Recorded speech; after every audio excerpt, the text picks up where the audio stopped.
तो दोस्तों चलिए आज की क्लास को आगे बढ़ाते हैं। क्लास को आगे बढ़ाने से पहले कुछ बातें कर लेते हैं।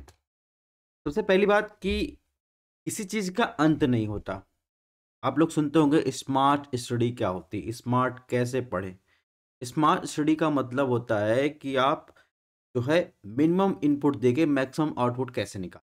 तो हमारा जो तरीका है, हम क्या करते हैं, हम आपको प्रीवियस ईयर क्वेश्चन भी सॉल्व करवाते हैं।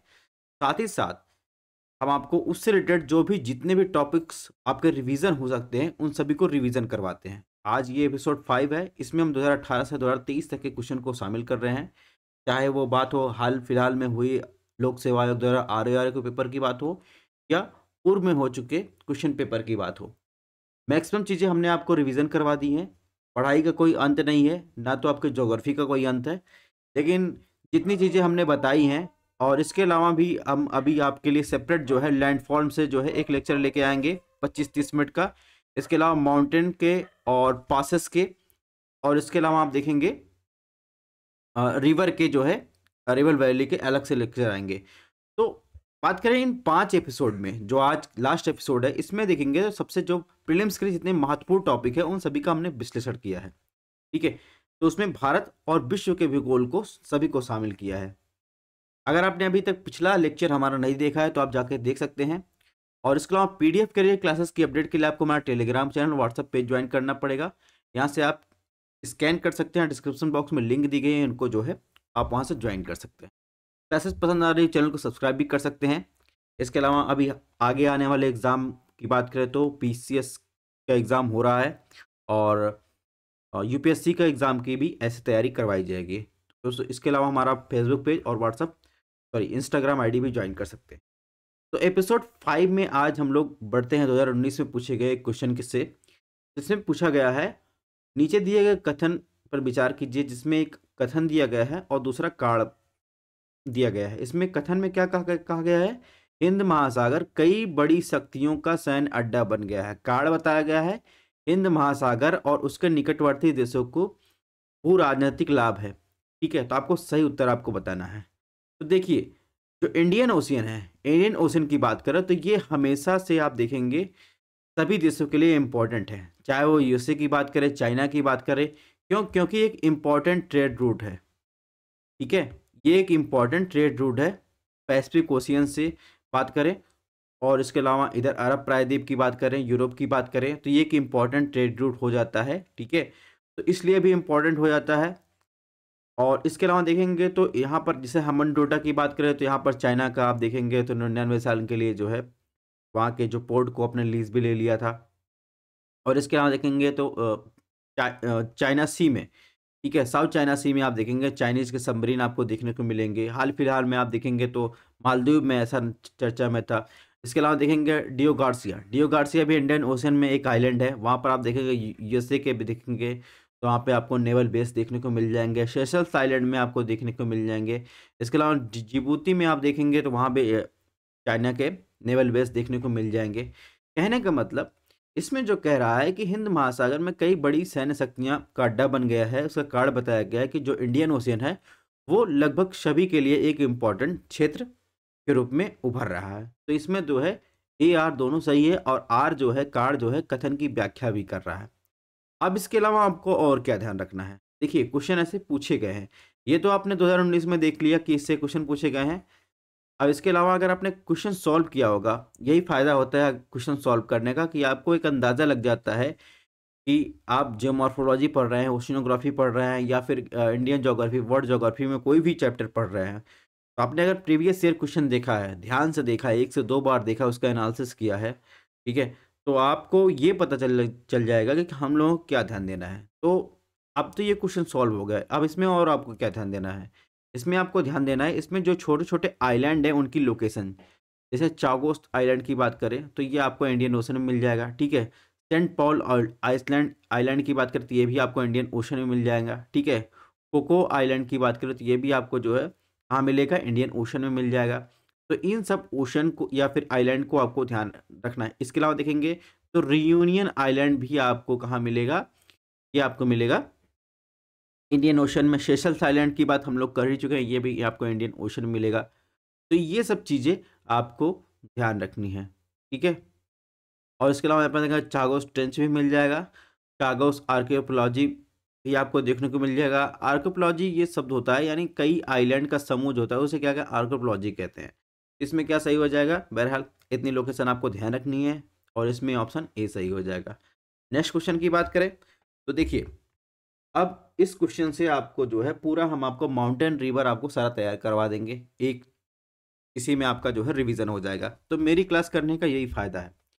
इसमें बहरहाल क्वेश्चन पूछा गया है, 2019 में क्वेश्चन पूछा है कि निम्नलिखित में कौन सा पश्चिम से पूर्व की ओर स्थित मध्य भारत की पहाड़ियों का सही क्रम है। ऑप्शन एक मैकाल, सतपुड़ा, महादेव और छोटा नागपुर पठार। बी सतपुड़ा, महादेव, मैकाल और छोटा नागपुर पठार। सी मैकाल, महादेव, सतपुड़ा और छोटा नागपुर पठार। डी सतपुड़ा, महादेव, छोटा नागपुर और मैकाल। ठीक है, तो आपको बताना है इसमें से कौन सा जो है आप देखेंगे, यानी पश्चिम से पूर्व की तरफ ये क्रम पूछ रहा है, कौन सा सही आपको दिख रहा है। ठीक है, तो चलिए सबसे पहले आपको लोकेशन दिखाते हैं। तो इधर आ जाएंगे तो ये हो जाएगा विंध्यन रेंज। ठीक है, इसके बाद आप देखेंगे ये जो 1 2 3 4 लिखा है ये पूरा सतपुड़ा रेंज का भाग है। ठीक है, तो ये सतपुड़ा रेंज की बात है तो ये देखेंगे सतपुड़ा रेंज कंटिन्यू नहीं है, यानी लगातार नहीं है, ये छोटे छोटे टुकड़े में टूट गया इरोजन के कारण एक टाइम के बाद। ठीक है, तो इसमें जो पहला है ये है क्या है, राजपीपला हिल्स। ठीक है, राजपीपला हिल्स आप देखेंगे तो महाराष्ट्र गुजरात की सीमा पर मिल जाएगा। दूसरा देखेंगे, दूसरा गढ़वाल वालीगढ़ हिल्स आपको मिल जाएगा। तीसरा आप देखेंगे तो महादेव हिल्स, महादेव हिल्स की हाईएस्ट पीक क्या है, धूपगढ़ है। ये आपको ध्यान रखना है, महादेव हिल्स की हाईएस्ट पीक क्या है, धूपगढ़ है। यानी 1 2 3 4 ये किसको मिला क्या कहेंगे, सतपुड़ा रेंज कहेंगे।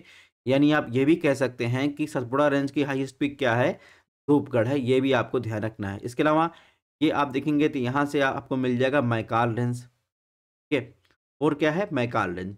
अगर वही 5th 6 7 की बात करें तो ये आ जाएगा सतमाला रेंज। इसके बाद आ जाएगा अजंता, और यहाँ पर 7 पर आपको निर्मल हिल्स मिल जाएगा। ठीक है, और इसके अलावा देखेंगे तो यहाँ झारखंड, ठीक है, छत्तीसगढ़ से हजारीबाग मिल जाएगा। यहाँ पर आप देखेंगे तो पश्चिम बंगाल और झारखंड की बात करें तो यहाँ पर राजमहल हिल्स मिल जाएगा, और इसी के ऊपर आपको जो है छोटा नागपुर का पठार देखने को मिलेगा झारखंड के पास। ठीक है, और यहाँ पर देखेंगे तो एमपी के पास सोनापार हिल्स मिल जाएगा, जहाँ सोन रिवर निकलती है। फिर आप देखेंगे इसी विंध्यन रेंज के विस्तार में आप बार्नेर हिल्स, कैमूर हिल्स आपको देखने को मिलेगा। कहने का मतलब इसमें जो क्रम सही होगा, ये तो आपको पता चल गया छोटा नागपुर का पठार सबसे पूर्व में स्थित है। ठीक है, अगर पूर्व में सब छोटा नागपुर का पठार स्थित है तो इसमें ऑप्शन 4 एलिमिनेट कर दीजिए, क्योंकि लास्ट में मैकाल रेंज दिया गया है। और जो सीरीज होगी उसमें होगा सतपुड़ा, महादेव, मैकाल और छोटा नागपुर पठार, यानी ऑप्शन बी जो है सही हो जाएगा। ठीक है, तो आप देखेंगे पहले सतपुड़ा आ जाएगा, फिर आप देखेंगे महादेव हिल्स आ जाएगा, उसके बाद यहाँ से आएंगे तो मैकाल रेंज आएगा, और उसके बाद छोटा नागपुर का पठार रेंज आएगा। तो ये तो बात हो गई पश्चिम से पूर्व की तरफ। अब हम लोग कुछ और रिवीजन कर लेते हैं। आरए का क्वेश्चन पूछा गया था, इन साउथ इंडिया में स्थित जो है, यानी महाराष्ट्र से लेकर आप देखेंगे तमिलनाडु केरला में कुछ आप देखेंगे पासेस मिलेंगे, यानी आपको मेजर माउंटेन पासेस मिलेंगे वेस्टर्न घाट में। उससे क्वेश्चन आया था किसको कौन जोड़ता है। तो सबसे पहले आता है थाल घाट। थाल घाट आपको कहाँ मिलेगा, महाराष्ट्र में। ये किसको किसको जोड़ता है, नासिक को जो है मुंबई से जोड़ता है। फिर आपको मिलेगा घोर घाट। घोर घाट आप देखेंगे मुंबई को आप देखेंगे तो पुणे को जोड़ता है। तो दो ये आप पासेस आपको कहाँ मिल गए, महाराष्ट्र में। फिर आप चले जाइए नीचे, नीचे आप देखेंगे तो वेस्टर्न घाट में ही आप देखेंगे तमिलनाडु और केरला में देखेंगे, तो कहने का मतलब जो पाल घाट आपको मिलेगा, पाल घाट आपको मिलेगा ये आपको केरला में मिलेगा। और ये किसको किसको जोड़ता है, ये देखेंगे तमिलनाडु के कोयम्बटूर के और केरल के पलक्कड़ को जोड़ता है। फिर आप जा जाएंगे तेनकोट्टा। तेनकोट्टा गैप की बात करें, ये देखेंगे तो ये जो है मदुरई को, यानी तमिलनाडु के मदुरई को और केरला के त्रिवेंद्रपुरम को जोड़ता है। तो ये चीज़ें अभी आपको ध्यान रखनी है, इससे भी क्वेश्चन बनता है। हालांकि और माउंटेन रेंज की बात करें तो आर की बात करें या फिर यूपीएससी की यूपी पीसीएस की बात करें, उसमें क्या पूछता है, उसमें जो आपको जो है माउंटेन पीक की लोकेशन दे देगा और उनके राज्य दे देगा, उनको मिलान करने के लिए। तो इससे क्वेश्चन बनते हैं और 100% बनते हैं। और खासकर आप देखेंगे तो प्रायद्वीपीय भारत में जितने माउंटेन रेंज स्थित है उनके राज्यों से क्वेश्चन ज़्यादा बनते हैं। और इसके अलावा ईस्टर्न इंडिया इंपॉर्टेंट हो जाता है। तो वीडियो पॉज करके इसको आपको रिवीजन कर लेना है। वहीं आपसे पूछा जाए साउथ इंडिया की सबसे हाईएस्ट पीक कौन सी है, तो आपको ध्यान रखना है अनायमुड़ी जो है साउथ इंडिया की सबसे हाईएस्ट पीक है। इसके अलावा अगर पूछा जाए कि वेस्टर्न घाट और ईस्टर्न घाट का मिलन यानी मीटिंग पॉइंट कौन सा है, तो आपको ध्यान रखना नीलगिरी हिल्स जो है ईस्टर्न घाट वेस्टर्न घाट की जो है मीटिंग पॉइंट्स है। इतनी सारी चीज़ें आपको ध्यान रखनी है, ठीक है। और वीडियो पॉज करके इन मैप को लोकेशन को आपको ध्यान रखना है, स्टेट और माउंटेन रेंज या पीक को आपको ध्यान रखना है। अब नेक्स्ट क्वेश्चन की बात करते हैं। नेक्स्ट क्वेश्चन में क्या पूछा है, इसमें कथन दिया गया है, कार्ड दिया गया है, आपको जो है चूज करना है सही उत्तर का। तो कथन में क्या कहा गया, भारत के भूकंपी क्षेत्रों का सर्वाधिक सघनता हिमालय क्षेत्र में देखने को मिलता है। कार्ड बताया गया हिमालय में कई जो है आप देखेंगे लॉन्गिट्यूडनल थ्रस्ट जोन पाए जाते हैं, यानी MBF ITSZ, ठीक है, HFF, इन सब की बात कर रहा है। तो आप देखेंगे इनके कार्ड देखेंगे तो क्या बताया जा रहा है, भूकंप आते हैं। चलिए देखते हैं। सबसे पहले हम भूकंप के देखते हैं। तो भारत में देखेंगे जो भूकंप के जोन हैं उनको आप देखेंगे तो 4 जोन में डिवाइड किया गया है। ध्यान रखिएगा जो जोन स्टार्ट होता है जोन 2 से स्टार्ट होता है, जो है लो रिस्क जोन, ठीक है। तो ये जो लाइट कलर ब्लू कलर है ये लो रिस्क जोन है। इसके बाद आ जाए जोन 3 में, तो मॉडरेट रिस्क जोन में आता है, ठीक है। तो ये सब चीज़ जो है यहाँ जो येलो कलर है ये मॉडरेट रिस्क जोन में आता है। फिर आता है जोन 4, ये आता है जोन 4 दिल्ली जैसे रीजन में, ये जो हाई रिस्क जोन में आता है जो हिमालय से लगा हुआ। इसके बाद आप जाते हैं जोन 5। जोन 5 में आप देखेंगे गुजरात का कच्छ आ जाएगा। हिमालयन रीजन देखेंगे तो और पूरा जो है नॉर्थ ईस्टर्न रीजन देखेंगे तो ये जो है वेरी हाई रिस्क जोन में आता है। इतनी बातें आपको पता चल गई। अब हम बात करते हैं कार्ड की। कार्ड की बात करें तो कार्ड बताएगा इसमें हिमालय में कई जो है अंदर जो है लॉन्गिट्यूडनल थ्रस्ट जोन जो है आपको देखने को मिलेंगे। अगर बात करें कार्ड की तो आपको पता है कि हिमालय में आपको जो है कई सारे जैसे ट्रांस हिमालय और ग्रेट हिमालय के बीच आपको ITSZ देखने को मिलेगा, जिसका फुल फॉर्म होता है Indus Tsangpo suture zone. फिर ग्रेट हिमालय और लेसर हिमालय जैसे लोअर हिमालय कहते हैं उसके बीच आपको देखने को मिलेगा MCT यानी मेन सेंट्रल थ्रस्ट। फिर आप देखेंगे और लेसर हिमालय और शिवालिक हिमालय के बीच आप देखेंगे तो यहाँ पर MBF मिलेगा यानी मेन बाउंड्री फॉल्ट देखने को मिलेगा। और इसके बाद देखेंगे एक्सटर्नल हिमालय और नॉर्थ इंडिया प्लेन के बीच आपको HFF में देखने को मिलेगा यानी हिमालयन फ्रंट फॉल देखने को मिलेगा। तो यही क्वेश्चन इससे पूछ रहा है कि हिमालय में कई आपको लॉन्गिट्यूडनल थ्रस्ट देखने को मिलेंगे, जिससे कारण वहाँ पर भूकंप की सर्वाधिक सघनता आपको देखने को मिलेगी। तो ये कार्ड एकदम बिल्कुल सही है। और जो ये थ्रस्ट की बात कर रहे हैं दोस्तों, ये सारे थ्रस्ट जो है एक टाइम में नहीं बने हैं, क्योंकि जो हिमालय है वो एक क्या है, नवीन जो है फोल्ड माउंटेन है, ठीक है, अभी भी उसकी ऊंचाई बढ़ रही है। तो आपने जियोग्राफिकल टाइम स्केल में पढ़ा होगा या कॉन्टिनेंटल ड्रिफ्ट थ्योरी में आपने पढ़ा होगा कि हिमालय जो है एक टाइम तक जो है देखेंगे तो ये यूरेशियन प्लेट से दूर था। धीरे धीरे समय के साथ जो है ये यूरेशियन प्लेट के पास आता है। तो क्या होता है, दोनों का जो टकराव हो रहा है अब भी, ठीक है। और देखेंगे तो जो इंडियन प्लेट है उसकी डेंसिटी ज़्यादा है, क्योंकि आप देखेंगे इसके जो चारों किनारे हैं यानी 3 कोर प्रायद्वीपीय भारत तो देखेंगे अक्सर जो है यहाँ पर देखेंगे तो ये ओशनिक क्रस्ट से बने हुए, और ओशनिक क्रस्ट से बने हुए जो है आप देखेंगे जो एरिया होता है उसकी डेंसिटी ज़्यादा होती है, ठीक है। तो क्या हो रहा है, फ्रिक्शन हो रहा है। और ये जो आपको जैसे हमने बताया कि ये सारे फॉल्ट जो है एक टाइम से नहीं बने, कई टाइम से, ये सेनोजेक ईरा से आप देखेंगे वहाँ से जो है यानी हिमयुग के पहले से जो है हिमालय की उत्पत्ति होती है। फिर ठीक है, प्लिस्टोसिन ईरा की बात कर रहे हैं। तो यही कार्ड इसमें बताया जा रहा है और ये अस्थिर है, ठीक है। और इसके अलावा कुछ चीज़ें जैसे इसमें दिया गया है, हिमालय दिया गया है, भाबर दिया गया है, तराई दिया गया है और बांगर दिया गया है, खादर दिया गया है। इससे भी क्वेश्चन आते हैं। तो जलोढ़ मिट्टी को 2 प्रकार की होती है, एक होती है खादर, दूसरा होती है बांगर। अगर बात करें खादर की तो पुराने जलोढ़ को क्या कहते हैं, पुराने जलोढ़ को जो है क्या कहते हैं, बांगर कहते हैं, ठीक है। पुराने जलोढ़ को क्या कहते हैं, बांगर कहते हैं। जबकि नदियों के आसपास के क्षेत्र में प्रतिवर्ष जो है बहाकर लाई जाने वाली नवीन और अधिक उपजाऊ मृदा को क्या कहते हैं, खादर कहते हैं। तो ये चीज़ें आपको ध्यान रखनी है। खादर मृदा बांगर की अपेक्षा जो है अधिक उपजाऊ होती है। तराई वो क्षेत्र होता है जहाँ पर आप देखेंगे तो ये यहाँ पर जो है नदियाँ जो है, भाबर में क्या होती है, नदियाँ विलुप्त हो जाती हैं। तराई में आप देखेंगे नदियाँ जो है बाहर की तरफ आती हैं। तो ये चीज़ें आपको ध्यान रखनी है। अगर हम सिस्मिक यानी भूकंप की बात कर रहे हैं, कुछ चीज़ें और रिवीजन कर देते हैं।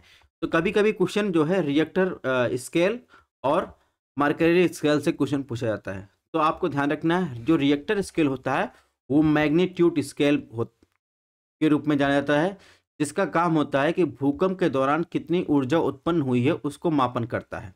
ठीक है, जो माप करता है 0 से 10 के बीच में। वही मर्करी स्केल की बात करें तो भूकंप कितनी तीव्रता यानी उसकी इंटेंसिटी क्या थी उसको माप करता है, और इसके द्वारा जो मर्करी स्केल के द्वारा कितना उस इंटेंसिटी का, जितने इंटेंसिटी का भूकंप आया उसके दौरान जो है कितना नुकसान हुआ उसका माप करता है। और ये 1 से 12 के बीच जो है ये स्केल करता है। तो आपको मैग्नेटिक रिएक्टर स्केल और मर्करी स्केल में ये जो दो मेन डिफ्रेंसिएशन है इसको आपको ध्यान रखना है। इसके अलावा बात करें तो भूकंप भूकंप जहां से उत्पत्ति होती है उसे क्या कहते हैं, फोकस कहते हैं। ठीक है, यानी भूकंप मूल कहते हैं। और इसके अलावा देखेंगे तो ईपी सेंटर यानी अधिकेंद्र कहाँ होता है, सबसे पहले भूकंप की एनर्जी जो है जहां पर महसूस होती है उसे क्या कहते हैं, ईपी सेंटर या अधिकेंद्र कहते हैं। तो ये कुछ की टर्म बता रहे हैं, इसको आपको ध्यान से सुनते चलना है। ठीक है, जैसे एपी सेंटर हुआ, फोकस किसे कहते हैं, इनसे क्वेश्चन बहुत ज़्यादा पूछ जाते हैं। अब भूकंपी तरंगों के प्रकार, उनकी विशेषताओं की बात करें तो सबसे पहले आती है प्राइमरी वेव या जिसे प्राथमिक तरंग कहते हैं। ठीक है, ये क्या होती है, संपीड़न तरंग होती है। यानी आप देखेंगे इससे क्या होता है, पी वेव में एक्सपेंशन होता है, कंप्रेशन होता है। ठीक है, और ये चट्टानों के कणों में अंदर यानी देखेंगे लॉन्गिट्यूडनल दिशा में कंपन करती हैं। ठीक है, इसीलिए क्या होता है, इसमें एक्सपेंशन कंप्रेशन होता है। और पी तरंगों की गति सबसे तेज होती है। यहाँ पर ये चीज़ आपको ध्यान रखना है, इसलिए वे पहली भूकंपी स्टेशन पर पहुँचती हैं। ठीक है, यानी इपी सेंटर जो है पी वेव पहले पहुँचती है। ठीक है, इनका वेव एस तरंगों से वेग से 1.7 गुना अधिक होता है। अगर आपको ये ना याद हो तो ये भी आपको ध्यान रखने की जरूरत नहीं है, बस आपको ये ध्यान रखना है पी तरंगों की गति सबसे तेज होती है। ठीक है, और ये ध्यान रखना है कि पी वेव जो है ठोस के साथ साथ द्रव में भी गुजर सकती है। इसके बाद एस वेव की बात करें जिसे सेकेंडरी वेव कहते हैं, और ये जो है प्रकृति में क्या होती है, अनुप्रस्थ होती हैं, ये केवल ठोस में गुजर सकती हैं। एल वेव की बात करें तो पी और एस तरंग की पृथ्वी की सतह पर पहुंचती हैं तो वे एल तरंगों के रूप में परिवर्तित हो जाती हैं। तो ये चीजें आपको ध्यान रखना है। और इसके अलावा आपको क्या ध्यान रखना है, अब जैसे हम बात कर रहे हैं तो सेस्मिक डिसकंटिन्यूटी की बात करें, इनको कुछ डिवाइड किया गया है पृथ्वी के। तो आप देखेंगे तो मेनली आप देखेंगे सियाल, सीमा, निफे में डिवाइड किया गया है, यानी क्रस्ट, मेंटल, कोर में डिवाइड किया है। फिर उनका सब डिवीजन किया गया है। जैसे सबसे पहले बात करें तो कॉनरॉड डिसकंटिन्यूटी की बात करें तो ये देखेंगे तो अपर और लोअर क्रस्ट के बीच जो है ये डिसकंटिन्यूटी का निर्धारण किया जाता है। ठीक है, ध्यान रखिएगा क्रस्ट दो टाइप का होता है, एक कॉन्टिनेंट क्रस्ट होता है, एक ओशनिक क्रस्ट होता है। जो ओशनिक क्रस्ट होता है यानी ओशनिक प्लेट होती है वो ज़्यादा, उसकी डेंसिटी ज़्यादा होती है कंपैरिजन टू जो है कॉन्टिनेंट की। ये कॉन्सेप्ट आपका दिमाग में बैठा रहना चाहिए। जब भी आपसे पूछा जाए किस प्लेट की डेंसिटी ज़्यादा है तो आपको, अगर कोई भी प्लेट की डेंसिटी ज़्यादा है इसका मतलब वो क्या है, ओशनिक प्लेट बाउंड्री है। ठीक है, इसके अलावा सेकंड बात करें मोहोवरिक जो है डिसकंटिन्यूटी की बात करें तो आप देखेंगे ये डिसकंटिन्यूटी आपको लोअर क्रस्ट और अपर मेंटल के बीच आपको देखने को मिलेगी। अब रिपीटेड डिसकंटिन्यूटी की बात करें तो आपको किसके किसके बीच देखने को मिलेगा, तो ये आपको देखने को मिलेगा अपर और अपर देखेंगे तो अपर और लोअर मेंटल के बीच आपको देखने को मिलेगा। इसके बाद आप देखेंगे तो आ जाइए गुटेनबर्ग डिसकंटिन्यूटी की बात करें तो ये आपको लोअर मेंटल, ठीक है, और आप देखेंगे आउटर कोर के बीच देखने को मिलेगा। इसके बाद आ जाइए लेहमैन डिसकंटिन्यूटी, ये आपको आउटर कोर और इनर कोर के बीच देखने को मिलेगा। तो ये चीज़ें भी आपको ध्यान रखना है। इसके अलावा दोस्तों बात करें तो कभी कभी पूछा जाता है कि अर्थ के जो इंटीरियर फीचर हैं उनको जानने के जो प्रत्यक्ष सोर्स क्या है। तो आपको ध्यान रखना प्रत्यक्ष सोर्स में जो हम अपनी आंखों से देख सकते हैं तो उसमें माइनिंग के द्वारा जो है पृथ्वी की आंतरिक संरचना के बारे में हम लोग जानकारी प्राप्त कर सकते हैं। ड्रिलिंग की बात करें तो ड्रिलिंग के बारे में जो है हम लोग ड्रिलिंग करके जो है देख सकते हैं। जैसे अगर बात करें रशिया के साइबेरिया प्रायद्वीप में आप देखेंगे तो 12 किलोमीटर की जो है दुनिया की सबसे गहरी जो है ड्रिलिंग की गई है, उसके द्वारा हम जो है पृथ्वी के अंदर मौजूद जो है साक्ष्य को देख सकते हैं। इसके अलावा वोल्केनिक इरप्शन यानी जो ज्वालामुखी का इरप्शन होता है उसके द्वारा जो अंदर से पदार्थ निकलते हैं तो उसके द्वारा हम जो अध्ययन से पृथ्वी के अंदर क्या मौजूद है उसकी संरचना को देख सकते हैं। अगर आप प्रत्यक्ष स्रोत की बात करें तो भौतिक गुणों में विभिन्नता की बात करें उससे जान सकते हैं। मेटेराइट्स जो होते हैं जो आसमान से गिरते हैं, ठीक है, उनके उनसे हम लोग अंदाज़ा लगा सकते हैं। और इसके अलावा देखेंगे तो सेवरल फोर्स होते हैं, वेव होते हैं, जैसे पी वेव, एस वेव हो गई हैं, ठीक है। और इनके द्वारा जो है हम लोग पृथ्वी के अंदर के परतों को जानते हैं कि आप देखेंगे जो मेंटल होता है वो ठोस होता है, क्रस्ट में देखेंगे तो वो ठोस होता है, ठीक है। ठीक है, तो इन सब चीज़ों के द्वारा हम लोग देख सकते हैं। इसके अलावा एक कॉन्सेप्ट और आपको बता देते हैं, फिर हम लोग आगे बढ़ते हैं। जैसे अर्थ के इंटीरियर की बात कर रहे हैं, यानी पृथ्वी की आंतरिक संरचना की बात कर रहे हैं, तो इसमें देखेंगे तो पृथ्वी जैसे नीचे की तरफ जाएंगे तो लगातार जो है प्रेशर में और टेम्परेचर में आपको वृद्धि देखने को नहीं मिलेगी। क्योंकि आप देखेंगे तो एक संरचना होती है, जैसे ऊपर तो देखेंगे तो प्रेशर कम रहता है, जैसे नीचे जाएंगे प्रेशर बढ़ना चाहिए। अगर प्रेशर बढ़ेगा तो तापमान बढ़ना चाहिए, तापमान बढ़ेगा तो क्या होता है, पूरा आपको लिक्विड अवस्था में मिलना चाहिए, लेकिन ऐसा नहीं होता। यहाँ पर आप देखेंगे तो यहाँ पर एस्थनोस्फीयर आपको देखने को मिलेगा, जहाँ से मैग्मा की उत्पत्ति होती है, ज्वालामुखी की उत्पत्ति होती है, यानी मैग्मा निकलता है। ये क्या होता है, पार्सली जो है या जेली के रूप में आपको देखने को मिलेगा। तो ये एस्थनोस्फीयर आपको ध्यान रखना है, एस्थनोस्फीयर से ही आप देखेंगे मैग्मा की उत्पत्ति होती है। इसके बाद आपको सॉलिड एस्थनोस्फीयर मिलेगा, फिर मेंटल आपको मिल जाएगा।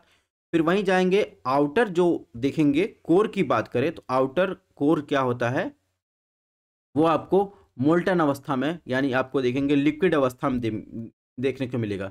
फिर इनर कोर की बात करें तो वो आपको हार्ड में यानी सॉलिड अवस्था में देखने को मिलेगा। इस वजह से हम कह सकते हैं कि पृथ्वी की सतह के नीचे जाने पर आप देखेंगे प्रेशर और टेम्परेचर में ये कॉन्टिन्यूड जो है आप देखेंगे वो बढ़ोतरी आपको देखने को नहीं मिलती है। आप इसी प्रेशर की बात कर रहे हैं तो प्रेशर और टेम्परेचर की बात कर रहे हैं तो एक आपको कुछ इंटरेस्टिंग फैक्ट बता देते हैं। तो जैसे आप पूछा जाए कि जो खाना होता है वह कैसे पड़ता है, कुकर में कैसे पकता है, तो आपको देखिए आपने जो है गैस ला के नाम से सुना होगा, ठीक है। ये क्या करता है, ये आप देखेंगे जैसे जैसे कुकर का प्रेशर कुकर में आप देखेंगे तो टेम्परेचर बढ़ाएंगे, ठीक है। तो टेम्परेचर बढ़ाएंगे क्या होगा, वॉल्यूम जो होगा, ठीक है, वो बढ़ेगा। और वॉल्यूम बढ़ने के साथ साथ देखेंगे प्रेशर में वृद्धि होती है। यानी देखेंगे in a pressure cooker food cooks faster than in ordinary pot, यानी ओपन अगर आपने किसी बर्तन में पकाना है खाना या चावल पकाना है, उसकी अपेक्षा आप देखेंगे बंद जो कुकर होता है उसमें जल्दी खाना पकता है। क्यों? क्योंकि आप देखेंगे जो स्टीम होता है वो उसमें ट्रैप्ड हो जाता है, ठीक है। जो उसमें मॉलिक्यूल्स होते हैं वो ट्रैप्ड हो जाते हैं, जब उनको हीट दिया जाता है तो वो कोलाइड करके क्या होते हैं, उसमें वॉल्यूम बढ़ता है, टेम्परेचर बढ़ता है, प्रेशर बढ़ता है, जिससे आप देखेंगे वो गर्म होकर जो है खाना पकाते हैं, ठीक है। अब इसके अलावा भी कुछ चीज़ें आपको ध्यान रखनी है, जैसे एनसीईआरटी की बात करें उसमें जो है भारत की भू आकृति की बात करें, उसका डिवीजन की बात करें, उसमें देखेंगे 6 प्रकार का डिवीजन से हम लोग अध्ययन करते हैं पूरे भारत का। सबसे पहले हिमालयन माउंटेन का अध्ययन करते हैं, फिर और नॉर्थर्न प्लेन्स का अध्ययन, फिर तीसरे पेंसुलर यानी प्रायद्वीपीय भारत पठार का अध्ययन करते हैं, फिर चौथा आप देखेंगे इंडियन डेजर्ट का अध्ययन करते हैं, फिर आप देखेंगे कोस्टल एरिया में जो भी आइलैंड है उनका अध्ययन करते हैं, ठीक है। कोस्टल प्लेन की बात करें, जैसे उत्तरी सर्कट की बात करें, कोरोमंडल तट की बात करें, कोंकण तट की बात करें, तो कोस्टल प्लेन का अध्ययन करते हैं। फिर उसके बाद छठवां आता है हम लोग आइलैंड का अध्ययन करते हैं, ठीक है। तो ये भी एनसीईआरटी में लिखी गई है, कुछ हमने अलग से नहीं दिया गया है, इसको आपको देख लेना है। अगर हिमालयन रेंज की बात करें तो हिमालय रेंज में आप देखेंगे तो सबसे पहले ये देखेंगे काराकोरम, लद्दाख और जांस्कर, ये देखेंगे तो ये ट्रांस हिमालय का भाग है। और आप देखेंगे काराकोरम रेंज पर भी आपको हाईएस्ट पीक मिल जाएगा K2, ठीक है। इंडिया का हाईएस्ट पीक क्या है, K2, जो ये आपको मिलेगा पाक ऑक्युपाइड कश्मीर में। इसके बाद आ जाएगा ट्रांस हिमालय के बाद आता है ग्रेट हिमालय। ग्रेट हिमालय पर देखेंगे कुछ इंपॉर्टेंट पीक है, जैसे अब ग्रेट हिमालय पर आपको मिल जाएगा एवरेस्ट। एवरेस्ट आपको कहाँ मिलेगा, नेपाल में, ये वर्ल्ड हाईएस्ट पीक है। इसके अलावा देखेंगे कंचनजंगा। कंचनजंगा आप देखेंगे तो ये हाईएस्ट पीक ऑफ इंडिया है, यानी जो वैसे तो ओवरऑल देखेंगे K2 है, लेकिन ये पाक ऑक्युपाइड कश्मीर में है। अगर इंडिया की बात करें तो इंडिया में देखेंगे हाईएस्ट पीक क्या हो जाएगी, कंचनजंगा, ठीक है। और ये आप देखेंगे तो सिक्किम और नेपाल की सीमा पर है, लेकिन देखेंगे इसका जो एडमिनिस्ट्रेशन है वो भारत सरकार के अंतर्गत आता है। उसके बाद आ जाएगा ग्रेट हिमालय के बाद आ जाएगा मिडिल हिमालय या लेसर हिमालय। तो लेसर हिमालय देखे होंगे तो ये टुकड़ों में है, तो इनको अलग अलग जगह अलग अलग नाम से जानते हैं। इससे ध्यान रखिएगा, इससे जो क्वेश्चन जरूर पूछे जाते हैं। जैसे महाभारत रेंज कहाँ होता है, महाभारत रेंज में आप देखेंगे ये नेपाल में से क्या कहते हैं, महाभारत रेंज कहते हैं। फिर आप आ जाएंगे उत्तराखंड, उत्तराखंड में आपको इसको क्या कहते हैं, कुमायूं हिमालय कहते हैं, और उत्तराखंड में इसे मसूरी रेंज भी कहते हैं। फिर आप आ जाइए नाग टिब्बा, नाग टिब्बा जैसे हिमाचल प्रदेश में नाग टिब्बा, और इसके अलावा देखेंगे जम्मू कश्मीर और हिमाचल प्रदेश की सीमा के आसपास देखेंगे इसे धौलाधर कहते हैं। पीर पंजाल रेंज जो है जम्मू कश्मीर में कहते हैं। इन चारों पांचों नामों को आपको ध्यान रखना है। महाभारत रेंज नेपाल में कहते हैं, कुमायूं और मसूरी रेंज आप देखेंगे उत्तराखंड में कहते हैं। फिर नाग टिब्बा आ जाएगा, नाग टिब्बा और धौलाधर ये आपको जम्मू कश्मीर और हिमाचल प्रदेश के आसपास मिल जाएगा। तो ये चीज़ें आपको ध्यान रखनी है। अगर वहीं पूर्वांचल और मेघालय माउंटेन रेंज की बात या ईस्टर्न हिमालय रेंज की बात करें तो देखेंगे तो हिमालय रेंज यहाँ पर भी टूटा टूटा छोटे छोटे आपको पार्ट में देखने को मिलेगा। तो दार्जिलिंग हिल आपको ध्यान रखना, दार्जिलिंग हिल्स आपको कहाँ मिलेगा, पश्चिम बंगाल में, ठीक है। अब आ जाइए मेघालय, मेघालय में आपको गारो खासी जयंतियाँ मिल जाएगी, ठीक है। अब आ जाइए उसके बाद हम लोग आ जाते हैं, सबसे पहले देख चलते हैं ऊपर अरुणाचल प्रदेश। अरुणाचल प्रदेश में आपको टफला, मीरी, अबोर और मिसमी जो है रेंज छोटी छोटी मिल जाएगी। पटकाई बूम, पटकाई बूम आप जाइए, ये भी आपको अरुणाचल प्रदेश में मिलेगा। इसके बाद नागा हिल्स नागालैंड मिलेगा, और आपको मिल जाएगा वेरिगल्स, वेरिगल हिल्स आपको देखेंगे तो मणिपुर और इधर जा जाएंगे थोड़ा सा त्रिपुरा के आसपास आपको या असम के आसपास मिल जाएगा, ठीक है। मणिपुर हिल्स मणिपुर मिलेगा, मिजो हिल्स मिजोरम मिल जाएगा। तो ये आपको हिल्स आपको ध्यान रखना है। इसके अलावा देखेंगे तो ये आपको मिल जाएगा रेगमा और मिकी हिल्स, कहाँ पर, ये आपको असम में मिल जाएगा, ठीक है। और इसके अलावा अगर हिल्स की बात कर ही रहे हैं तो थोड़ा सा हम लोग और इंडिया के हिल्स को रिवीजन कर लेते हैं। अरावली रेंज की बात करें, अरावली रेंज की हाईएस्ट पीक की बात करें तो माउंट आबू हिल्स आपको मिल जाएगा, ठीक है। माउंट आबू हिल्स की या अरावली रेंज की बात करें, ठीक है, अरावली रेंज पर माउंट आबू मिल जाएगा। और अरावली रेंज की या माउंट आबू हिल्स की ओवरऑल देखा जाए तो हाईएस्ट पीक की बात की जाए तो हाईएस्ट पीक क्या है, गुरशिखर है, ये आपको ध्यान रखना है। इसके बाद कच्छ हिल्स मिल जाएगा गुजरात में, फिर महादेव हिल्स, मांडव हिल्स और गिरनार हिल्स ये आपको गुजरात में मिल जाएगा। और इनकी रिवीजन हम लोग कर ही चुके हैं, विंध्यन रेंज की हम लोग कर ही चुके हैं। अब हम लोग थोड़ा सा देखते हैं प्रायद्वीपीय भारत के कुछ हम लोग रिवीजन कर लेते हैं। सबसे पहले हम लोग वेस्टर्न घाट के रिवीजन करते हैं। तो हरिश्चंद्र घाट, हरिश्चंद्र रेंज के बाद आप देखेंगे बालाघाट रेंज। इसके बाद इधर आ जाएंगे कर्नाटक में बाबा भूदान हिल्स मिल जाएगा। फिर इसके बाद देखेंगे नागा हिल्स मिल जाएगा। इसके बाद अन्नामलाई हिल्स, अन्नामलाई हिल्स की बात करते हैं वेस्टर्न घाट की हाईएस्ट पीक है जिसकी बात हम लोग कर ही चुके हैं। इसके अलावा देखेंगे तमिलनाडु और केरला की सीमा पर आपको पलानी हिल्स मिल जाएगा, कार्डमम हिल्स मिल जाएगा तमिलनाडु में।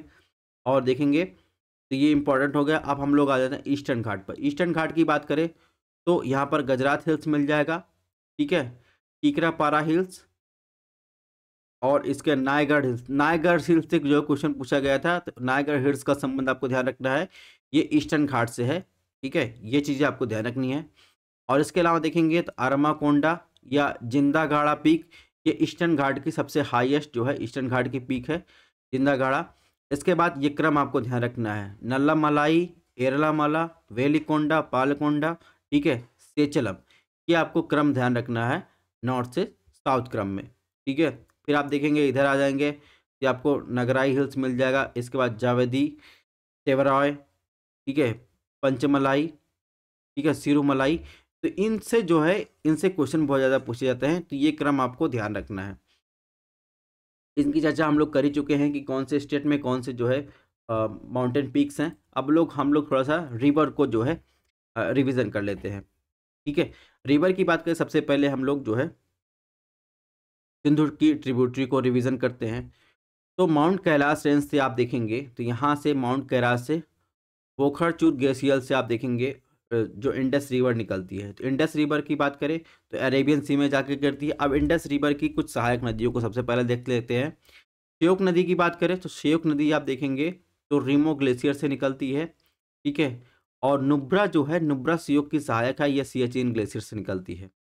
जांस्कर की बात करें, जांस्कर भी जो है सिंधु नदी की सहायक है, ठीक है। और ये बाएं तरफ से मिलने वाली नदियां हैं, और श्योक और नुब्रा आप देखेंगे तो दाएं तरफ से मिलने वाली नदियां हैं। अब दूसरी रिवर की बात करें तो विशन विशनसार लेक की बात करें तो यहाँ से निकलती है कृष्ण गंगा। और झेलम की बात करें तो वेरीनाग लेक से निकलती है, स्प्रिंग से निकलती है झेलम रिवर, ठीक है। ये दोनों मिलकर आप देखेंगे तो आगे झेलम के नाम से बहती हैं, और अंततः देखेंगे चेनाब रिवर मिलती है। तो एक इम्पॉर्टेंट रिवर हो जाएगी जो सारी नदियाँ इसके बाद देखेंगे।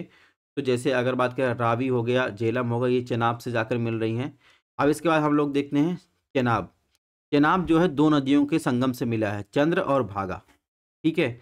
चंद्र और भागा से मिलने से इसे चंद्रभागा रिवर के नाम जाना जाता है, फिर इसे चेनाब के रिवर से नाम जाना जाता है। अंततः ये जाकर देखेंगे तो ये सिंध से जाकर मिल जाती है। इसके बाद रावी की बात करें, रावी नदी रोहतांग पास से निकलती है, रोहतांग पास से निकल कर ये जाकर चेनाब में मिल जाती है। ब्यास रिवर की बात करें तो ब्यास सतलज की सहायक है, और यहाँ पर देखेंगे हरिके बैराज आपको हरिके मिल जाएगा, ठीक है, इसके संगम पर। तो ब्यास रिवर जो है आप देखेंगे सतलज की सहायक आपको देखने को मिलेगा।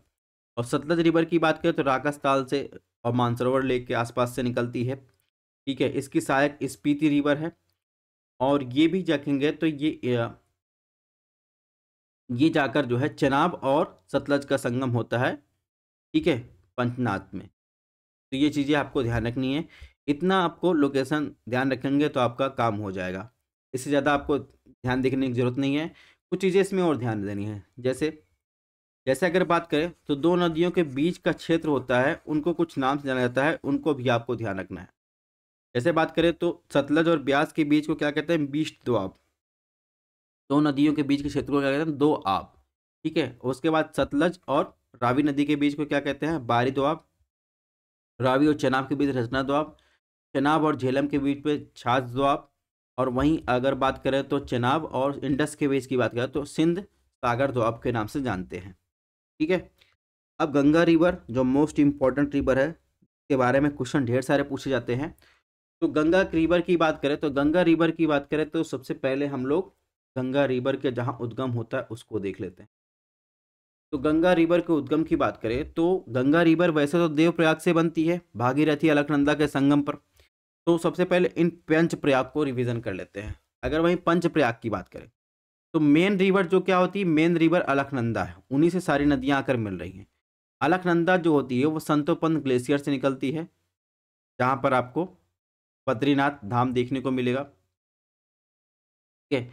इसमें सबसे पहली नदी आकर मिलती है वंशधारा ताल से निकलकर, जो है आप देखेंगे धौली गंगा आकर मिलती है। तो अलकनंदा से जो सबसे पहली नदी मिलती है वो है धौली गंगा, और यहाँ पर बनता है विष्णुप्रयाग। इसके बाद अलकनंदा आगे बढ़ती है, अलकनंदा आगे बढ़ती है, इसके बाद उस दूसरी नदी आकर मिलती है नंदा गुंटी ग्लेशियर से नंदाकनी। नंदाकनी जब अलकनंदा से मिलती है दोस्तों तो इसे क्या कहते हैं, नंद प्रयाग कहते हैं, यानी N for Nanda, N for Nand Prayag हो जाएगा। इसके बाद फिर अलकनंदा आगे बढ़ती है, अलकनंदा आगे बढ़ती है, से पिंडार रिवर मिलती है जो पिंडार ग्लेशियर से निकलती है। और पिंडार रिवर के मिलते अलकनंदा जो है कर्णप्रयाग में ये जो है मिलती है पिंडार रिवर अलकनंदा से। फिर अलकनंदा आगे बढ़ती है, अलकनंदा आगे बढ़ती है तो मंदाकिनी रिवर जो एक इम्पॉर्टेंट रिवर है, और चोराबारी ग्लेशियर जो केदारनाथ धाम से निकलती है, मंदाकिनी रिवर, वो आकर जो है अलकनंदा से मिलती है, वहाँ पर बनता है रुद्रप्रयाग। रुद्रप्रयाग से मिलने के बाद अलकनंदा आगे बढ़ती है, और इसके बाद इम्पॉर्टेंट रिवर जो है भागीरथी, भागीरथी गंगोत्री ग्लेशियर से निकलकर, ठीक है, और आकर मिलती है देवप्रयाग में अलकनंदा से, और यहाँ पर बनता है देवप्रयाग। इसी के आगे जो है इसे गंगा नदी के नाम से जाना जाता है। जहाँ तक यमुना की बात है तो ये यमुनोत्री से निकलती है, उसका एरिया अलग हो जाता है। तो ये गंगा नदी का उद्गम हो जाता है यहाँ से देवप्रयाग से।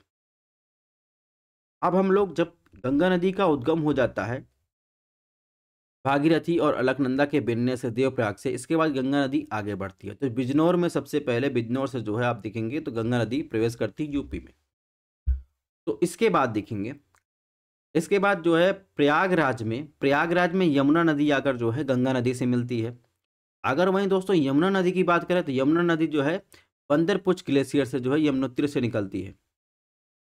ये बहते हुए आप देखेंगे प्रयागराज में गंगा से मिलती है। अब सबसे पहले हम लोग यमुना नदी की सहायक नदियों को देख लेंगे, क्योंकि इससे भी क्वेश्चन बहुत ज़्यादा पूछे जाते हैं। उसके बाद हम लोग गंगा नदी पर आएंगे। तो यमुना नदी की सहायक नदी, जो इंपॉर्टेंट सहायक नदी है वो है चंबल। चंबल की सहायक नदियों में की बात करें तो चंबल जो है आप देखेंगे जाना पाव हिल्स विंध्यन रेंज से निकलती है चंबल रिवर, और फिर आप देखेंगे ये आकर मिलती है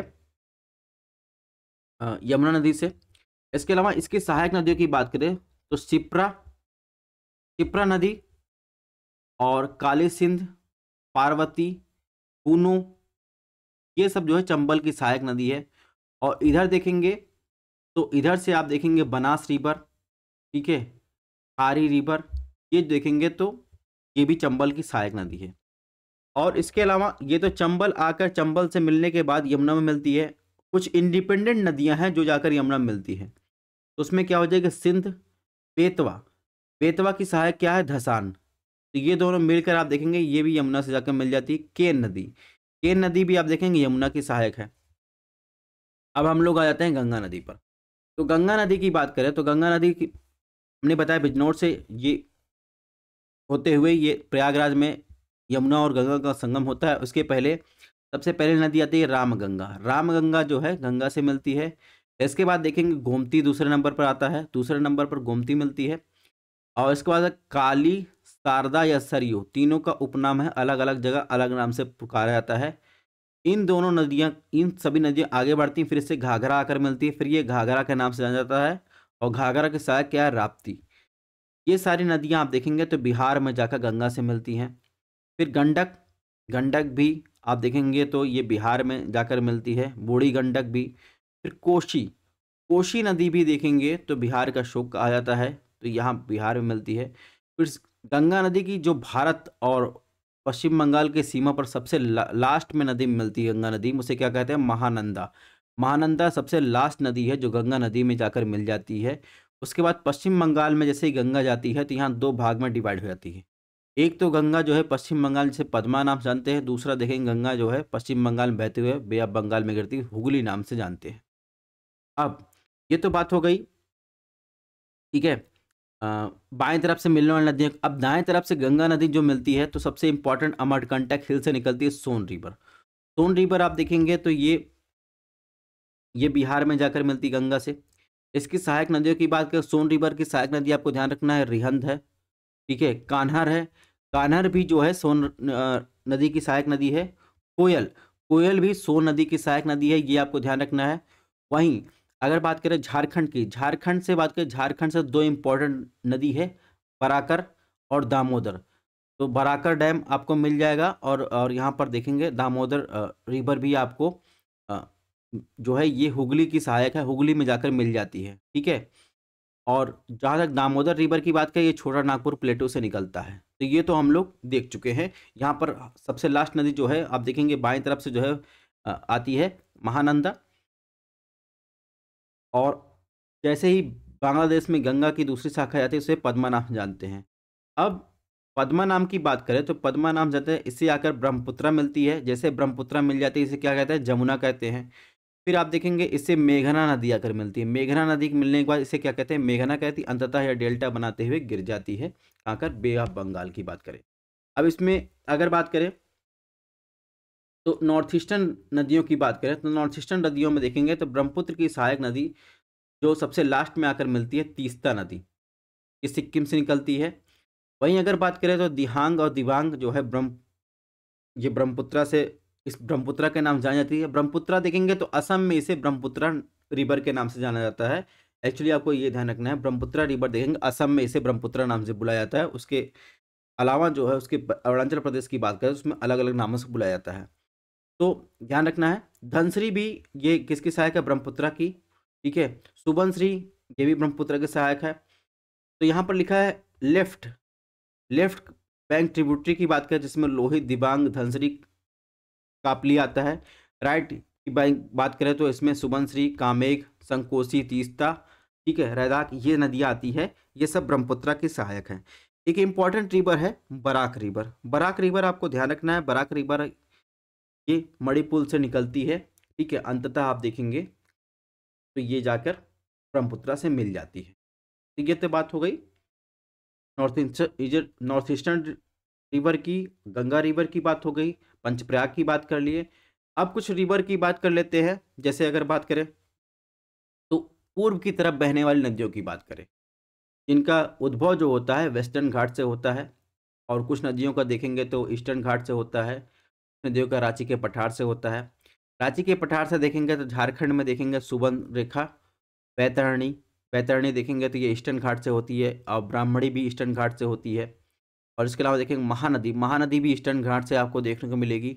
इसके अलावा उड़ीसा में देखेंगे तो रुषकुल्या, रुषकुल्या वंशधारा, ये आपको ध्यान रखना है। ये दो नदियां बहुत ज़्यादा पूछी जाती हैं। ये उड़ीसा में बहती हुई, रुषकुल्या तो उड़ीसा में बहती है, लेकिन वंशधारा देखेंगे ये उड़ीसा में बहती हुई आंध्र प्रदेश के साथ बनाते हुए ये आप बंगाल में गिरती है। अब बात करते हैं वैगेई। वैगेई आप देखेंगे तो यहाँ पर केरल और तमिलनाडु की सीमा से निकलती है, और ये आप बंगाल में जाकर गिर जाती है। कावेरी की बात करें तो कावेरी भी आप देखेंगे तो ये ईस्ट की तरफ बहती है। वहीं पुनियार, पलार और पेन्नेरू, ये भी ईस्ट की तरफ बहने वाली नदियां हैं जो ईस्टर्न घाट में से निकलती हैं। वहीं कृष्णा रिवर की बात करें तो कृष्णा रिवर भी देखेंगे ईस्ट की तरफ बहती है। गोदावरी रिवर भी ईस्ट की तरफ बहती है। अभी इन नदियों के बारे में हम लोग डिटेल में चर्चा करेंगे।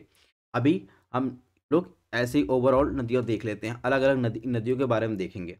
अब वेस्ट की तरफ नदियों, बहने वाली नदियों की बात करें, सबसे इंपॉर्टेंट रिवर की बात करें तो यहाँ पर आ जाइए सबसे पहले लूनी रिवर।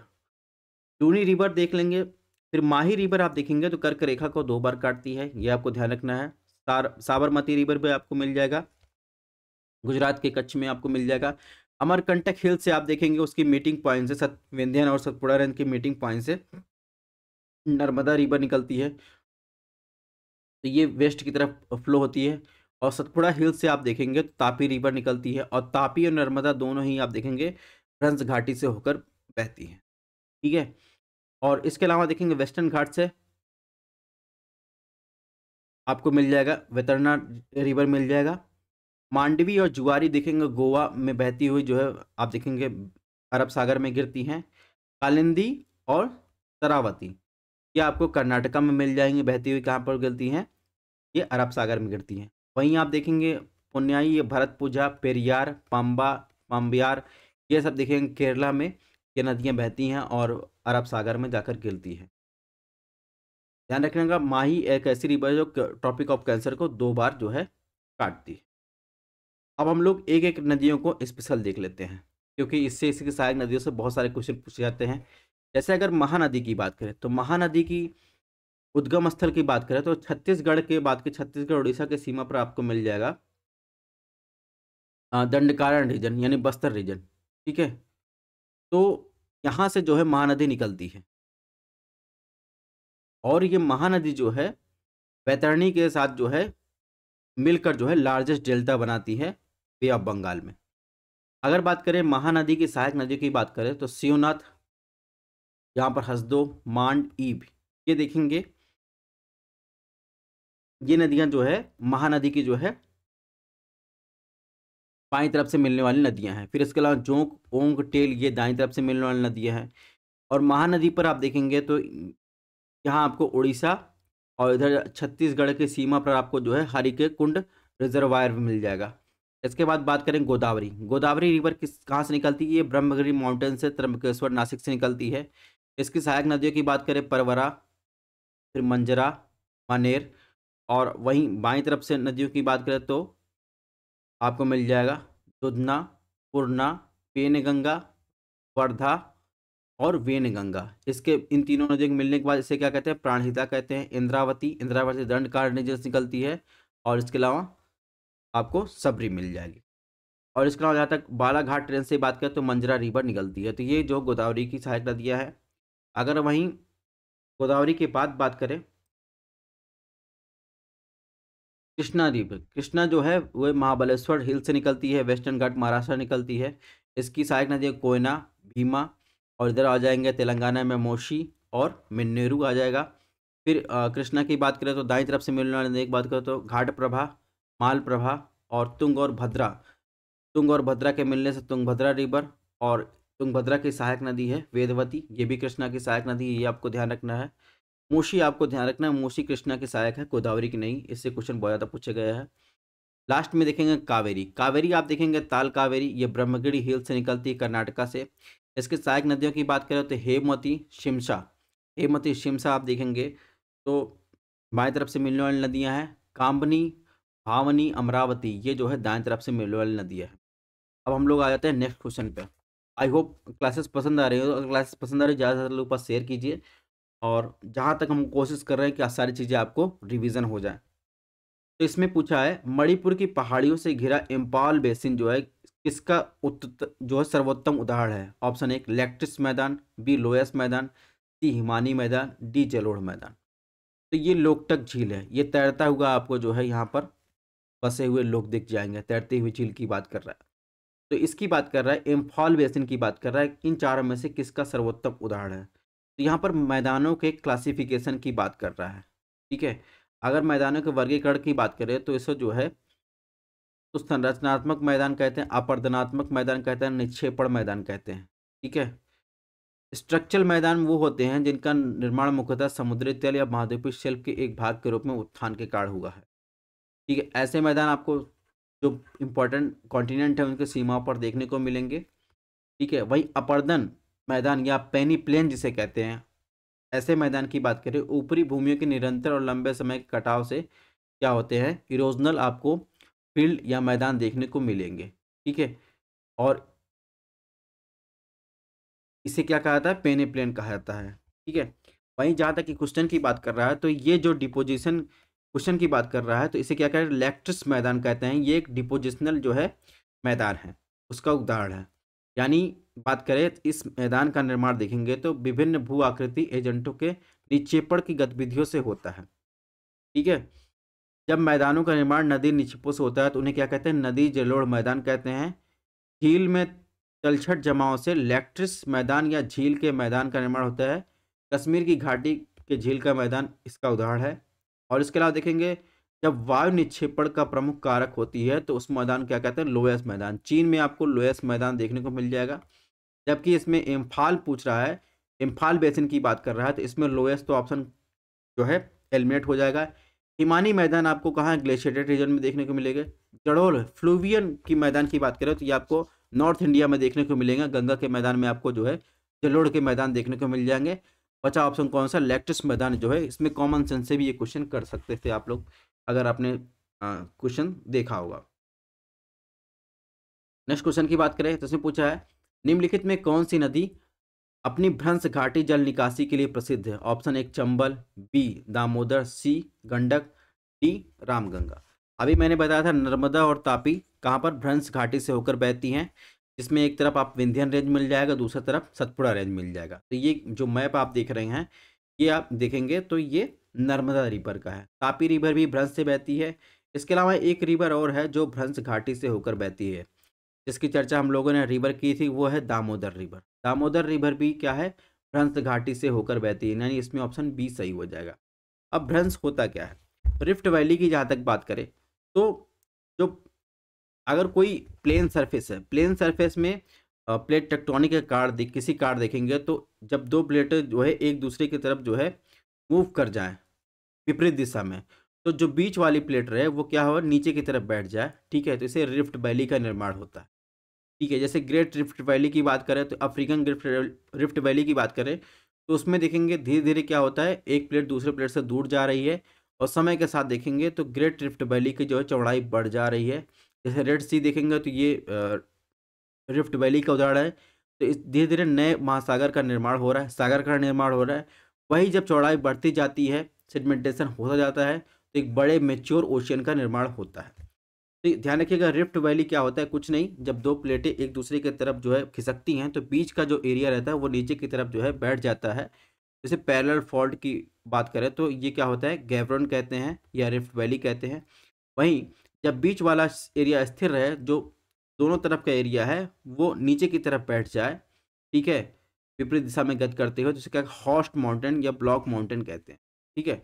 या रेड वाले को क्या कहते हैं, हॉस्ट कहते हैं, जो ऊंचा उठा हुआ एरिया है इसे क्या कहते हैं, ब्लॉक माउंटेन कहते हैं। तो ये तो बात हो गई इनकी। बाकी हम लोगों ने इसकी चर्चा कर ही चुके हैं। दामोदर रिवर क्या है, एक रिफ्ट वैली का उदाहरण है, रिफ्ट वैली में बहता है। इसके अलावा तापी और नर्मदा भी क्या है, रिफ्ट का उदाहरण है। क्वेश्चन नंबर 46 की बात करें, इससे क्वेश्चन पूछा गया है, किसमें पूछा गया है, तो निम्नलिखित में किस प्राकृतिक क्षेत्र को बड़े खेल की भूमि कहाँ के रूप में जाना जाता है। तो आप देखेंगे अफ्रीका का जो सवाना लैंड है, यानी ट्रॉपिकल जो सवाना रीजन है, वहाँ पर कई सारे आपको शिकार देखने को मिलेंगे। तो वहाँ पर बड़े बड़े आपको जानवर देखने, डाइवर्सिटी आपको ज़्यादा देखने को मिलेगी। तो उस एरिया को क्या कहते हैं, बड़े खेल की भूमि या बड़े हाथियों की भूमि कहा जाता है। तो यानी ऑप्शन डी इसमें ट्रॉपिकल सवाना रीजन हो जाएगा। ठीक है। इसे हाथी घास भी कहा जाता है। और इसे आप देखेंगे कोलंबिया में, वेनेजुएला में की बात करें तो वहाँ पर लानोस कहते हैं, ब्राज़ील में क्या कहते हैं, कैंपोस कहते हैं। और इसी सूडान और सवाना टाइप क्लाइमेट में अफ्रीका में जो है आपको मसाइल और हौसा प्रमुख जनजातियाँ देखने को मिलेगी। और सवाना टाइप क्लाइमेट की विशेषता है कि यहाँ पर छोटे पेड़ के साथ जो है घास के मैदान आपको देखने को मिलेंगे। अभी तक आपने वर्ल्ड क्लाइमेटिक जोन का वीडियो नहीं देखा है, जिसमें हमने प्राकृतिक और जलवायु के बीच संबंध को बताया है, तो आप जाकर देख सकते हैं। और इसमें जो एक तो पहले एक कॉन्टिनेंट क्लाइमेट है, ठीक है, सवाना टाइप, तो यहाँ पर जो है महाद्वीपीय जलवायु पाई जाती है। और यहाँ पर स्पष्ट रूप से आपको आर्द्र और शुष्क मौसम आपको देखने को मिलेगा। यहाँ पर केवल गर्मी का मौसम देखने को मिलेगा। और इस रीजन में आपको हरमट्टन और खमसिन जैसी लोकल विंड्स भी देखने को मिलेगी। ठीक है। नेक्स्ट क्वेश्चन की बात करते हैं। क्वेश्चन नंबर 46 में क्या पूछा है, इसे पूछा है हिमालय पर्वतमाला के संदर्भ में कौन सा कथन सही है।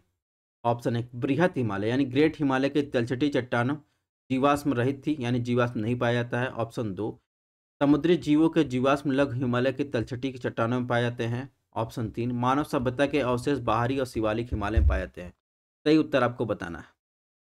तो अगर ऐसे क्वेश्चन आ जाते हैं तो देखिए, बहुत लोग होते हैं एनसीईआरटी पढ़ते हैं, तो वहाँ पर क्या रहता है, ज्योग्राफिकल टाइम स्केल।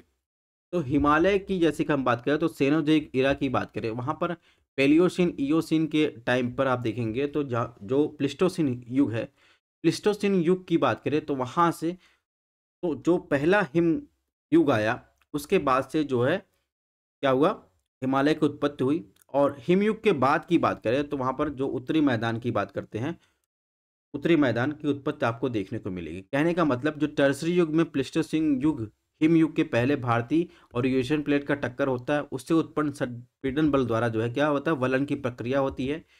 तो वलन की प्रक्रिया से क्या होती है, हिमालय की उत्पत्ति होती है। सबसे पहले जो देखेंगे इंडियन और एशियन प्लेट टकराता है, तो बीच में क्या है, टेथिस सी है। टेथिस सी जो होता है, ठीक है, तो टेथिस सी जो है, टेथिस सी का सुगड़न होता है, यानी संकुचन होता है संपीड़न से। तो सबसे पहले इससे क्या होता है, ट्रांस हिमालय बनता है। इसके बाद अब ये तो टेथिस ट्रांस हिमालय बन गया, अब फिर ट्रांस हिमालय और इंडियन ओशन का टकराव होता है, फिर ये ग्रेट हिमालय का निर्माण होता है। वहीं यहाँ पर देखेंगे सेनोजोइक इरा में प्लेस्टोसिन युग में हिमयुग के बाद देखेंगे हिमालय के क्षेत्र के निकलने वाली कई नदियों द्वारा अवसादों का रूपी गर्त बेसिन के द्वारा क्या डिपोजिशन होता है। उसके द्वारा देखेंगे मैदान में जो है बहुत ढेर सारे मात्रा में जलोढ़ डिपोजिशन आपको देखने को मिलेगा। ठीक है। तो इससे क्या होता है, कोस्टल और जो नॉर्थ इंडियन प्लेन है उनका निर्माण होता है। कहने का मतलब जब trans Himalaya, great Himalaya, lesser Himalaya, external Himalaya की बात करें तो इनको बनने में इतना टाइम लगा है। एक हिमयुग के पहले की बात करें उनका बनना स्टार्ट हुआ था, तो जो ग्रेट हिमालय था वहाँ पर कोई जीवाश्म मिलने का कोई सवाल ही नहीं उठता है। तो यहाँ पर ये ऑप्शन सही हो जाता है। जबकि आप देखेंगे समुद्री जीवों के जीवाश्म की बात करें तो यहाँ लेसर हिमालय की बात कर रहा है। तो ग्रेट हिमालय के बाद ही ये बना है लेसर हिमालय या लोअर हिमालय। तो यहाँ पर आपको इसके तलछटी में आपको चट्टानों में जो है जीवाश्म पाए जा सकते हैं, ये बात सही है। ठीक है।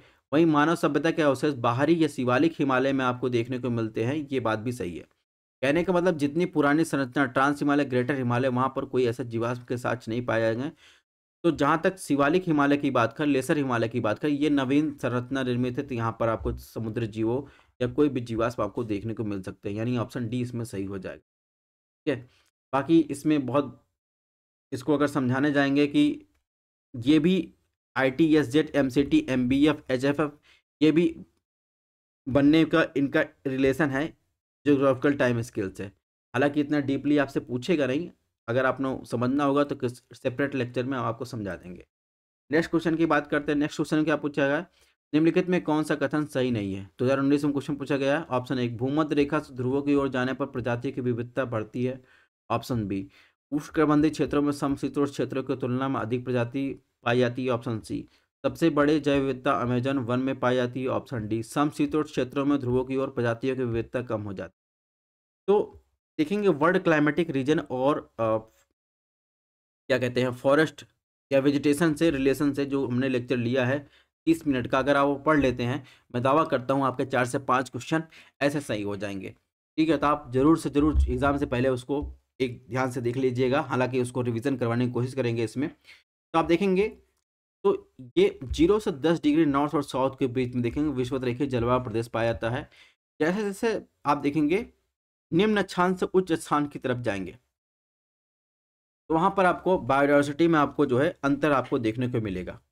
ठीक है, क्योंकि जैसे जैसे ऊपर जाएंगे तापमान में कमी आती जाएगी, तापमान में कमी आके साथ जैव विविधता भी आपको कम देखने को मिलेगा। ठीक है, तो सबसे ज़्यादा बायोडायवर्सिटी आपको कहाँ देखने को मिलता है, आप देखेंगे तो अमेजॉन वर्षा वन में देखने को मिलता है, ये बात भी सही है। और इसमें जो ऑप्शन कह रहा है भूमध्य रेखा से ध्रुवों की ओर जाने प्रजाति की विविधता बढ़ती है, ये बात गलत है। बल्कि भूमध्य रेखा से ध्रुवों की ओर जाने पर देखें प्रजाति विविधता जो है कम होती जाती है। इसमें ऑप्शन ए सही हो जाएगा। अब थोड़ा सा इस वर्ल्ड क्लाइमेटिक रीजन के ग्राफ को समझ लेते हैं। तो सबसे पहले विशेषता देखें तो विषुवत-रेखीय जलवायु प्रदेश की। इसमें नियंत्रक जो होता है वो सूर्य का प्रकाश होता है। इसमें वर्षा होती है 200 सेंटीमीटर से अधिक वर्षा होती है। औसत वार्षिक तापमान जो होता है 18 डिग्री सेल्सियस से अधिक होता है। सॉइल कैसी पाई जाती है, लैटेराइट सॉइल या लाल मृदा पाई जाती है। इसका कारण क्या है, लाल मृदा पाए जाने या लैटेराइट सॉइल पाए जाने का कारण क्या है, क्योंकि यहाँ पर वर्षा अधिक होती है, इसलिए यहाँ पर लीचिंग निच्छालन का आपको निच्छालन की गतिविधि देखने को मिलती है। तो जितने भी आपको जो फास्फोरस कैल्शियम जितने भी आपको लाइट जो है मिट्टी के लिए उर्वरक जो केमिकल्स होते हैं या फिर कह सकते हैं जो जरूरी पोषक तत्व होते हैं वो बह करके आगे नीचे की तरफ चले जाते हैं। ऊपर जो भारी मटेरियल होते हैं जब फेरस के ऑक्साइड होगा, ठीक है, चूना, ये सब आपको सतह पर देखने को मिलते हैं, इसलिए मिट्टी का रंग यहाँ पर लाल देखने को मिलता है। यही हाल देखेंगे तो मानसूनी प्रदेश में आपको देखने को मिलेगा। ठीक है, अब हम लोग सवाना टाइप क्लाइमेट पढ़ ही चुके हैं, मरुस्थलीय टाइप क्लाइमेट, भूमध्य सागरी, पश्चिमी इन सब की चर्चा हम लोग कर चुके हैं। तो ये चीज़ें आपको देख लेनी है लेक्चर से, और इन सब की चर्चा हम लोग कर चुके हैं। तो जिसकी चर्चा हम लोग कर चुके हैं उस पर ज़्यादा डिस्कस नहीं करेंगे, जिसकी चर्चा नहीं करें उस पर ज़्यादा टाइम देंगे। 48 की बात कैसे पूछा, श्वेत नहर में उत्तर से दक्षिण दिशा की ओर स्थित झीलों का सही क्रम आपको बताना है। तो ये भी क्वेश्चन 2019 में पूछा। तो अभी सुएज कैनाल न्यूज़ में था कि 2021 में क्या हुआ था, तो वहाँ पर देखेंगे 2021 में जो है ये क्या है, मेजर रूट है। सुएज कैनाल क्या है, मेजर रूट है। ठीक है, ट्रेड करने के लिए। तो यहाँ पर जो है एक मेगा शिप थी वो फंस गई थी, तो इसलिए जो है वो न्यूज़ में था। हालांकि इसके निर्माण की बात करें तो इसे बनने में 10 साल लगे थे और ये 1800 ईस्वी के आसपास जो है ये बना था। ठीक है, और ये जो है इसके बनने के बाद देखेंगे 1869 के बाद जो है यूरोप और एशिया के बीच जो है 193 मतलब लगभग देखेंगे दूरी जो है वो कम हो गई है। तो इसमें अगर पूछा जाए स्वेज नहर के उत्तर से दक्षिण क्रम की बात करें, तो स्वेज नहर के उत्तर से दक्षिण क्रम की बात करें तो सबसे पहले आपको मिल जाएगा मंजला लेक, फिर आप देखेंगे टिम्सा लेक, फिर ग्रेट बिटर लेक मिल जाएगा, लिटिल बिटर लेक मिल जाएगा। ठीक है, तो ये नॉर्थ से साउथ क्रम आपको ध्यान रखना है। तो इसमें ऑप्शन क्या सही हो जाएगा, इसमें मंजला लेक और लेक टिम्सा, लेक बिटर और लिटिल बिटर लेक आपको देखने को मिलेगा। तो ये नॉर्थ से साउथ क्रम आपको यहाँ पर दिया गया है, कुछ लेकों के नाम और बाकी लेकों के नाम यहाँ पर दिए गए हैं। अब ये तो क्वेश्चन पूछा गया है, हो सकता है दोबारा रिपीट ना करें।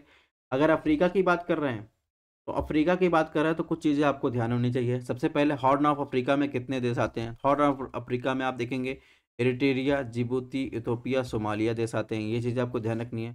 दूसरा दूसरा आपको ध्यान रखना है यहाँ पर नामीबिया में नामीबिया डेजर्ट पाया जाएगा, यहाँ पर कालाहारी डेजर्ट पाया जाता है। ठीक है, यहाँ पर कांगो रिवर या जिसे जायरे रिवर कहते हैं, तो ये जो देखेंगे तो ये भूमध्य रेखा को 2 बार काटती है। ठीक है, और इसके अलावा इसमें क्या ध्यान रखना है, हाँ नुबुबियन डेजर्ट आप देखेंगे तो नुबुबियन डेजर्ट भी आपको अफ्रीका में देखने को मिलेगा। और हाँ एटलस माउंटेन भी आपको अफ्रीका में देखने को मिलेगा। अब कुछ रिवर को देख रहे, जैसे हमने बताया कि कॉन्गो डोमिनिकन रिपब्लिक में कॉन्गो रिवर की बात करें, कॉन्गो रिवर जो है ये कर्क रेखा को 2 बार काटती है, ठीक है। और इसके अलावा बात करें तो एक ध्यान रखना आपको, विक्टोरिया फॉल, विक्टोरिया फॉल देखेंगे जिम्बाब्वे और जाम्बिया के सीमा पर है। इससे आर 2024 में क्वेश्चन आया था कि विक्टोरिया फॉल के सीमा को लेकर ये क्वेश्चन पूछा गया था। तो विक्टोरिया फॉल जो है जाम्बिया और जिम्बाब्वे के सीमा पर है, और इसी पर देखेंगे ये जो है जाम्बेजी रिवर पर स्थित है विक्टोरिया फॉल, और जाम्बेजी रिवर पर ही आप देखेंगे तो यहाँ पर करीबा डैम आपको देखने को मिलेगा, ठीक है, जाम्बिया और जिम्बाब्वे की सीमा पर। ये तो बात हो गई। अब हम लोग आ जाते हैं साउथ अफ्रीका। साउथ अफ्रीका की बात करें, साउथ अफ्रीका में देखिए एक ऑरेंज रिवर है जो ड्रेकन्सबर्ग माउंटेन से होकर निकलती है।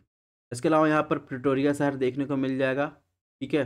डरबन भी आपको कोस्टल रीजन में मेडिटेरियन क्लाइमेट पाई जाती है, ये आपको देखने को मिल जाएगा। ड्रेकन्सबर्ग क्या है, एक माउंटेन रेंज है साउथ अफ्रीका का, ये आपको ध्यान रखना है। और इसके अलावा देखेंगे नामीबिया में, क्या आपने बताया, नामीबिया में आपको नामीबियन डेजर्ट मिल जाएगा, ठीक है। विंडहोक, विंडहोक क्या है, विंडहोक देखेंगे तो ये आपको ध्यान रखना है, विंडहोक जो है नामीबिया की राजधानी है, ये आपको ध्यान रखना है। विंडहोक कई बार जो है क्वेश्चन पूछा गया है, ठीक है। इसके अलावा अगर बात करें तो हम लोग विक्टोरिया फॉल को देख चुका, विक्टोरिया लेक की बात कर लेते हैं। विक्टोरिया लेक से देखेंगे तो यहाँ से वाइट नाइल रिवर जो है निकलती है। और विक्टोरिया लेक किसके किससे लगा हुआ है, केन्या से लगा हुआ, युगांडा से लगा हुआ, तंजानिया से लगा हुआ है। ये चीज़ें आपको ध्यान रखनी है विक्टोरिया लेक की, ठीक है। और इसके अलावा ध्यान रखना है एक लेक मलावी का उपनाम क्या है, लेक न्यासा है, ये भी आपको ध्यान रखना है। अगर पूछ लिया जाए तो लेक मलावी जो है ये मलावी और मोजम्बिक की और इधर जा जाएंगे तंजानिया की सीमा पर आपको देखने को मिल जाएगा। और इसके अलावा दोस्तों क्या ध्यान रखना है इसमें, तो इसके अलावा जो इम्पोर्टेंट चीज़ें थी वो हम आपको बता ही चुके हैं। अब इसमें अफ्रीका कुछ इंपॉर्टेंट ट्राइब हैं जिनके बारे में हम लोग चर्चा कर चुके हैं, लेकिन फिलहाल रिवीजन कर लेते हैं, क्योंकि रिवीजन सीरीज है, जितने रिवीजन करेंगे उतना आपका जो नॉलेज है वो पॉलिश होगा। जैसे बद्दू टाइप की बात करें, बद्दू आपको जो है बद्दू टाइप सहारा डेजर्ट में मिल जाएगा। पिग्मी की बात करें, ये कांगो बेसिन की बात करें, कांगो जारे रिवर की बात कर रहे हैं तो वहाँ पर आपको मिल जाएगा पिग्मी ट्राइब्स। उस्मैन की बात करें, ये आपको कालाहारी डेजर्ट में बोत्सवाना, नामीबिया, जिम्बाब्वे और साउथ अफ्रीका कुछ पार्ट मिलेगा। वहीं जुलू ट्राइब की बात करें, जुलू ट्राइब देखेंगे तो आपको दक्षिण अफ्रीका में देखने को मिल जाएगा। मसाई ट्राइब की बात कीजिए पूर्वी केन्या में मिल जाएगा।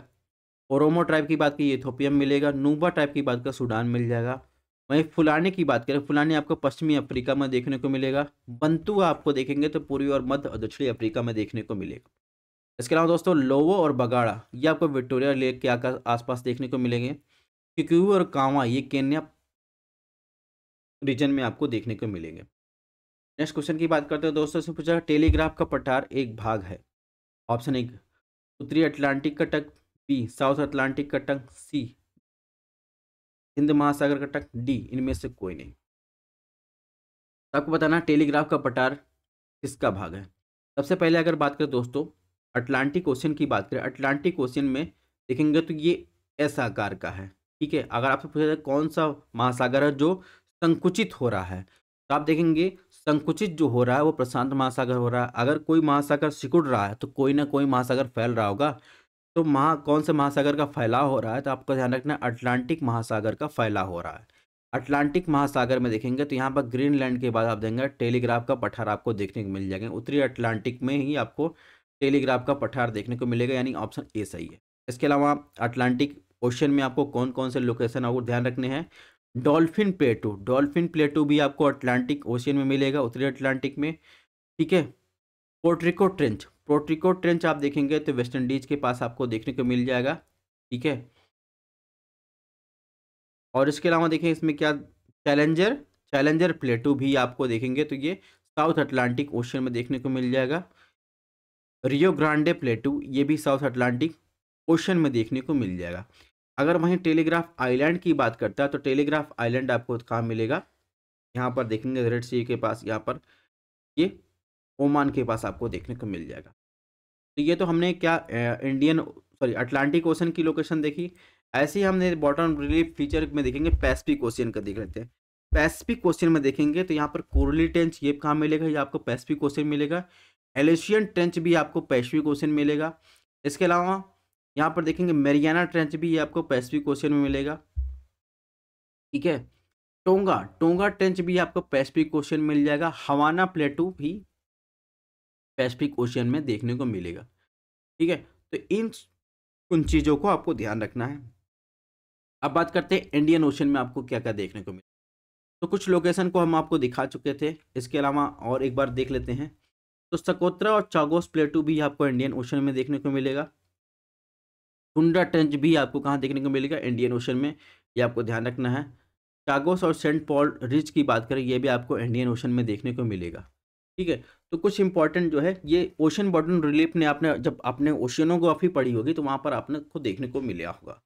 अगर आपको नहीं देखने को मिला होगा तो आप यहाँ से देख सकते हैं। ध्यान रखिएगा हमारा जो आगे आने वाला 2 लेक्चर है जिसमें हमने इम्पोर्टेंट माउंटेन रेंज पास और रिवर सिस्टम को देखेंगे, उसको आप जरूर देखिएगा। और लैंड फॉर्म की एक क्लास होगी, लैंड फॉर्म से क्वेश्चन पूछे जाते हैं, तो लैंड फॉर्म का भी आपको ध्यान रखना है। तो ध्यान रखिएगा पीडीएफ आपको हमारे टेलीग्राम व्हाट्सएप पेज में मिलेगी। क्लासेस पसंद और चैनल को सब्सक्राइब कर सकते हैं। मिलते हैं नेक्स्ट लेक्चर में।